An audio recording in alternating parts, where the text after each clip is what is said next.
आज सबसे बड़ी खबर तो पूरी दुनिया की जो स्टॉक मार्केट्स हैं उनके अंदर एक भौचाल की कैफियत है और स्टॉक मार्केट जो है सारी क्रैश कर रही है दुनिया की। पाकिस्तान में भी हुआ, लेकिन ये पाकिस्तान स्पेसिफिक नहीं है। ट्रंप साहब ने जो पूरी दुनिया में टैरिफ वॉर्स शुरू किए हैं, उस टैरिफ वॉर्स की एक जो सिंपलिस्टिक रिएक्शन आनी थी वो यही आनी थी। सबसे बड़ी रिएक्शन यही आनी थी कि स्लो डाउन के डर से ऑयल ने क्रैश करना था, कि इकॉनमी स्लो डाउन हो रही है, ऑयल क्रैश कर गया। उसका तो पाकिस्तान जैसे मुल्कों को फ़ायदा होगा जब ऑयल प्राइसेस जो हैं $90 से गिर के कुछ $60 के करीब तक आ गई हैं। लेकिन दूसरी तरफ स्टॉक मार्केट्स जब पूरे यूरोप के ऊपर, जापान के ऊपर, इन मुल्कों के ऊपर टैरिफ आयद होंगे तो उनका क्या बनेगा? उनकी मार्केट्स जो है गिरना शुरू हो जाएंगी कि हमारी इंडस्ट्री बैठ जाएगी, इकॉनमी बैठ जाएगी, स्लो डाउन आएगा। अमेरिका में भी मार्केट्स गिर गई, यूरोप में भी गिर गई, एशिया में भी गिर गई और पाकिस्तान नो एक्सेप्शन। पाकिस्तान में भी यही हाल हुआ। गोइंग फॉरवर्ड क्या होगा? अगर हमारे साथ तो आगे चलेंगे प्रोग्राम में तो किसी एक्सपर्ट से इनपुट लेंगे कि पाकिस्तान की इकॉनमी पे क्या असरात आ सकते हैं। दूसरा एक बड़ा इंपॉर्टेंट जो पॉलिटिकल इशू है वो पाकिस्तान तहरीक इंसाफ के जो सीनियर लीडर्स हैं उनके इस्टेब्लिशमेंट के साथ बातचीत के हवाले से बयानात आ रहे हैं। आज़म स्वाति साहब ने एक कहीं वीडियो इंटरव्यू के अंदर उन्होंने जिक्र किया है कि नवंबर 2022 में उन्हें इमरान खान ने कहा था, आर्मी चीफ जो मौजूदा आर्मी चीफ है जनरल आसिम मुनीर, उनके साथ बातचीत के लिए। फिर बैरिस्टर गौहर ने भी स्टेटमेंट दे दी कि हाँ इस्टेब्लिशमेंट से बातचीत होनी चाहिए। अभी चंद ही महीने पहले नवंबर 2024 का तज़किरा कर रहा हूँ, जो पाकिस्तान तहरीक इंसाफ वाले इस्लामाबाद की तरफ डी चौक की तरफ धरना देकर आ रहे थे, तो एक बैक चैनल चल रहा था 22, 23, 24 नवंबर को, जो मंजर पे नहीं था। हम लोग कहते थे कि कहीं मोहसिन नकवी और कुछ लोग हुकूमत के पाकिस्तान तहरीक इंसाफ के कुछ लोगों से इस्टेब्लिशमेंट की आशीर्वाद के साथ बातचीत में मसरूफ़ है। अली अमीन गंडापुर और बैरिस्टर गौहर दोनों तरफ राब्ते में थे और बैरिस्टर सैफ भी जो इस वक्त भी केपी गवर्नमेंट के साथ हैं। उस मौके के ऊपर भी अमेरिका से कुछ पाकिस्तान आए थे, जिसमें तनवीर अहमद साहब का नाम शायद पाकिस्तान में एक जाना पहचाना नाम हो, जो नस्ट यूनिवर्सिटी में भी उन्होंने $9 मिलियन अपने पैसों से डोनेट किया था नस्ट यूनिवर्सिटी में एक नया पूरा ब्लॉक बनाने के लिए और बच्चों की कुछ स्कॉलरशिप्स वगैरह के लिए। इसी तरीके से कुछ और डॉक्टर साहिबान जो बड़े एक्टिव हैं अमेरिका के अंदर सियासी तौर पर, वो लोग यहाँ आए और इस्टेब्लिशमेंट में हाईएस्ट लेवल के ऊपर उन्होंने इंटरेक्शन किया। और फिर इनमें से 1 या 2 लोगों की इमरान खान से मुलाकात भी करवाई गई और बातचीत का अमल शुरू हुआ। बातचीत के अमल के शुरू होने के बाद कुछ SOPs भी तय किए गए। इब्तदाई तौर पर 1 या 2 स्टेप्स के ऊपर अमल दरामद भी किया गया, लेकिन फिर वो आगे प्रोसेस नहीं चला और वो रुक गया। उसके अंदर कई लोगों के गलत सियासी फैसलों का भी दखल था, जिसमें बुशरा बीबी का भी तज़किरा आता है कि संगजानी में रुकना था, लेकिन डी चौक तक जाने का फ़ैसला नहीं था। डी चौक में गई, आगे से फायर हुआ बाज़ जगहों के ऊपर, जब वो बैरियर्स वगैरह क्रॉस किए गए तो एक बुरी सिचुएशन डेवलप होगी, वो प्रोसेस वहाँ स्टॉल हो गया।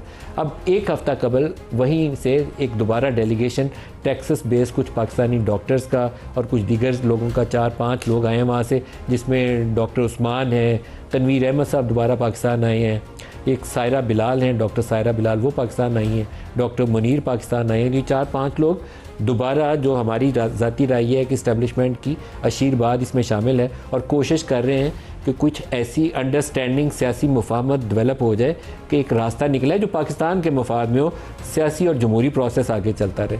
तो ये बड़ी ख़बर है। उसके ऊपर फॉलोअप क्या है ये मालूम नहीं है, क्योंकि PTI से 2 तरह के बयानात हमारे सामने आए हैं। एक वो लोग हैं जो चाहते हैं मुफाहमत हो, बातचीत आगे चले, दूसरे वो हैं जो अभी टांग खींचने की कोशिश कर रहे हैं। ख़ास तौर पर कुछ यूट्यूबर्स हैं जो इसमें कोशिश कर रहे हैं कि पॉइजन किया जाए इस पूरी फ़िज़ा को और मामला आगे ना चले।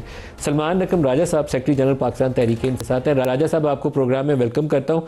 आप ज़ाती तौर पर आपकी राय भी और पार्टी के जो सरकर्दा शख्सियात हैं उनकी राय भी अगर मैं आपसे जानना चाहूँ तो आप क्या कहेंगे कि PTI को इस्टेब्लिशमेंट के साथ मुफाहमत का रास्ता अपनाते हुए कुछ ऐसी ग्राउंड हासिल करने की कोशिश करनी चाहिए कि सियासत के लिए रास्ते खुल जाए?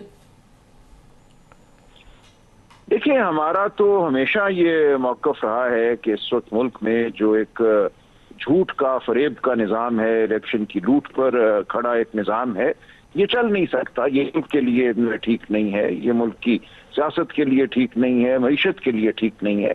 तो हम तो कह रहे हैं कि इस निज़ाम को ठीक करो, ये जो एक ढकोसला खड़ा है इसको हटाओ।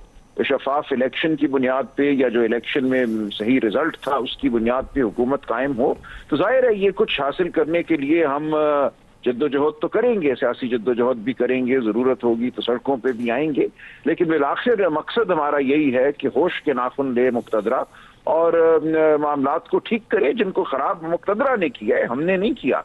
और जो गलती की है, जो जुल्म किया है, जो फरेब, झूठ, कुफर का निजाम किया है, उसको ठीक करें। तो ये तो बैठ के ही ठीक होगा।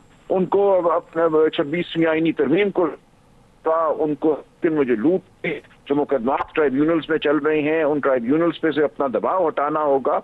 उनको जो हुकूमत जाली बन गई है फॉर्म 47 की बुनियाद पर, उसको ठीक करना होगा। तो ये तमाम चीजें बिल आखिर जो हैं मुज़ाकरात के जरिए होंगी, लेकिन मुज़ाकरात किस के कहने पे होंगे और किन टर्म्स पे होंगे, उस पे हम बड़े वाज़ेह हैं। ये नहीं हो सकता कि हमारे ऊपर कोई चीज मुसल्लत कर दी जाए। आपको बात इमरान खान से करना होगी, बिल आखिर फैसले इमरान खान करेंगे और कोई फैसले। आपको दो बयानात आप ही की जमात से सुनाना चाहूंगा, फिर मैं इसके ऊपर आपसे फर्दर क्वेश्चन करूंगा। स्वाति साहब का बयान दिखा। दिसंबर 2022 के अंदर जब नए आर्मी चीफ का तकर्रर हो चुका था, आपने एक दिन मुझे बुलाया और कहा कि मैं उससे बातचीत करना चाहता हूं। इस पर बुशरा बीवी ने कहा शरीयत मोहम्मदी के तहत तनाजात बातचीत से तय होते हैं। उसके बाद मैंने जनरल आसिम मुनीर के एक उस्ताद या उसके करीबी दोस्त, उनसे मावनत चाही। उसने बड़ी कोशिश की, डॉक्टर अलवी साहब के जरिए से काफी कोशिश की गई, लेकिन दरवाजे नहीं खुले। मैंने खान साहब को फिर कहा, खान साहब 22 अगस्त को मैं जो यहाँ पे आया था, मुझे पार्टी के सारे जो लीडर हैं, उमर अयूब खान था, अली अमीन खान, शिबली फराज साहब थे, गौर साहब टेलीफोन पे थे। उन्होंने मुझे सोया हुआ उठाया कि आप गौर साहब के साथ जाओगे और इस जलसे को 22 अगस्त के मुलतवी कराओगे। मेरा किसी से कोई रास्ता नहीं है, मुझे इजाजत दें कि मैं डॉक्टर अलवी के जरिए और दूसरे लोगों को शामिल करके बातचीत के दरवाजे खोलूं। खान साहब ने कहा तुम्हें बिल्कुल इजाजत है, बातचीत करते हैं, मैं पहले दिन की तरह से तैयार हूं। बैरिस्टर गौर भी दिखाएगा।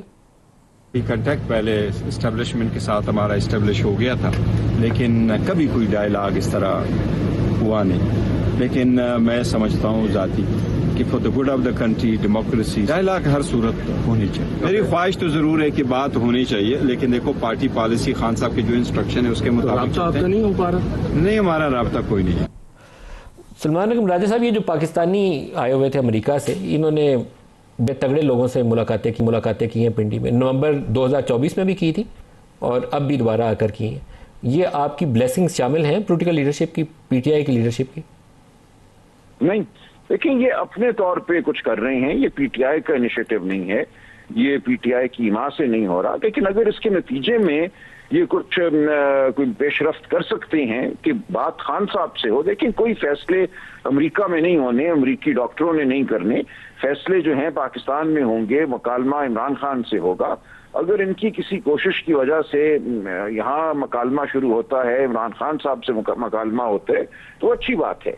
लेकिन अगर इन मुज़ाकरात का या जो कोई गुफ्तगू इन डॉक्टर साहिबान ने की है, इसका मकसद कुछ और है, कोई ऐसा तासुर देना है कि तहरीक इंसाफ अपनी मज़ामती तहरीक से पीछे हट जाएगी, या ये तासुर देना कि अमेरिका में जो है जो पाकिस्तानी नजाद लोग हैं उनमें कोई तफरका है, तो हमारा इस तमाम मामले से कोई ताल्लुक नहीं है।